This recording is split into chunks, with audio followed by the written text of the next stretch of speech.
Alors aujourd'hui, on va s'attaquer à une idée un peu contre-intuitive, un vrai paradoxe pour les coureurs. Et si les chaussures qu'on choisit avec tant de soin, celles qui sont censées nous aider à performer, étaient en fait en train de nous freiner, pire, de nous blesser, c'est ce qu'on va décortiquer ensemble. Voilà la question qui fâche. On pense faire le bon choix, on investit dans le confort, la protection, la technologie. Mais que se passe-t-il quand toutes ces bonnes intentions se retournent contre nous?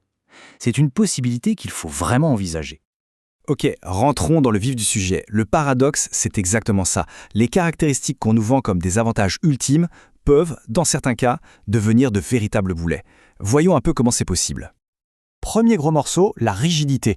C'est vrai qu'une chaussure bien rigide, ça donne une impression de maintien, de sécurité. Mais le problème, c'est que ça peut créer un conflit direct avec le mouvement tout à fait naturel de notre pied. En fait, c'est simple. Le pied, il est fait pour être souple, pour s'adapter au sol. Si la chaussure est une sorte de sabot rigide qui l'en empêche, eh bien le pied se bat contre elle à chaque foulée. Et cette bataille, elle a un coût. Le corps doit forcer, compenser. C'est de l'énergie gaspillée bêtement. Et les conséquences concrètes, elles sont nombreuses. Le pied ne peut plus bouger librement, du coup les muscles et les tendons sont obligés de travailler différemment, de compenser. Et c'est là que les ennuis commencent. Surcharge, douleurs qui n'en finissent plus, engourdissement ou même cette gêne très classique sur le dessus du pied. On passe maintenant au deuxième grand piège, l'amorti. On connaît tous ces chaussures dites maximalistes, avec des semelles qui ressemblent à des plateformes. C'est sûr, c'est super confortable au premier abord. Mais attention, ce confort peut être une véritable illusion. C'est un peu comme essayer de courir sur un énorme matelas. C'est moelleux, oui, mais on perd complètement le contact, la sensation du sol sous nos pieds. Eh bien, un amorti démesuré, c'est pareil. Il filtre, il gomme toutes les informations que le sol nous envoie, des infos qui sont pourtant vitales pour ajuster notre foulée. Ce fameux retour d'information, ça porte un nom, la proprioception. On peut voir ça comme le sixième sens du coureur. Et quand on met une semelle trop épaisse, on anesthésie ce sens. Le cerveau ne sait plus très bien où est le pied, comment il est positionné, le risque de mal poser le pied, de se tordre une cheville, il grimpe en flèche. Et cette instabilité, elle a un coût énergétique énorme. Pour éviter la chute à chaque pas, tous les petits muscles stabilisateurs de la cheville et du pied doivent bosser comme des fous. Résultat, ils fatiguent beaucoup plus vite. Ça augmente le risque de blessure et ça vide nos réserves d'énergie. On peut se prendre le mur bien plus tôt, pas par manque de souffle, mais juste à cause de nos chaussures.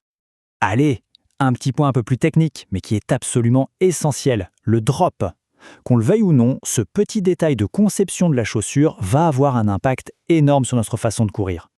En gros, il faut voir ça comme un compromis. D'un côté, un drop élevé, ça a tendance à faire atterrir sur le talon, ce qui peut augmenter les chocs dans les genoux et les hanches. De l'autre, un drop faible, c'est super, mais si on n'y va pas progressivement, attention aux mollets et aux tendons d'Achille qui peuvent prendre cher. Il n'y a pas de bon ou de mauvais choix dans l'absolu, tout dépend de la mécanique de chacun. Bon, alors comment on sait si nos chaussures nous posent problème? La bonne nouvelle, c'est que le corps est plutôt bavard. Il envoie des signaux. Le tout, c'est de savoir les écouter. Voilà les signaux d'alarme. Des ampoules qui apparaissent à des endroits inhabituels, des douleurs qui n'étaient pas là avant, ou même juste cette impression que la chaussure lutte contre le mouvement. Tout ça, ce sont des drapeaux rouges. Et attention, même une baisse de performance qu'on n'explique pas peut venir de cette énergie qu'on perd à compenser. Ok, mais alors on fait quoi?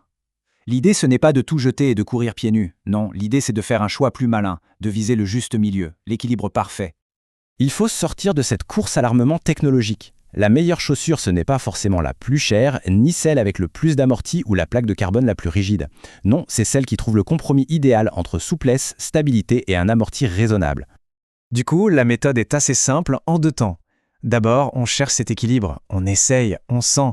Et ensuite, une fois qu'on a trouvé une nouvelle paire, on y va tout doucement. C'est hyper important. Le corps a besoin de temps pour s'habituer à un nouveau modèle. Le mieux, c'est d'alterner avec son ancienne paire pendant quelques semaines pour éviter toute blessure de transition. Au final, le message à retenir est assez simple, mais fondamental. La chaussure parfaite est une affaire personnelle. C'est un modèle qui doit s'adapter à nous, à notre corps, à notre foulée, et pas l'inverse. Il faut faire confiance à ses sensations. Et on va finir là-dessus, avec une question à se poser. La prochaine fois que l'on part courir, ça vaut le coup de prendre une minute pour vraiment écouter ce qui se passe là, en bas. Est-ce que les chaussures se font oublier? Est-ce qu'elles sont comme un prolongement du corps? Ou est-ce qu'on sent une contrainte, un obstacle? La réponse, elle, pourrait bien changer notre façon de courir.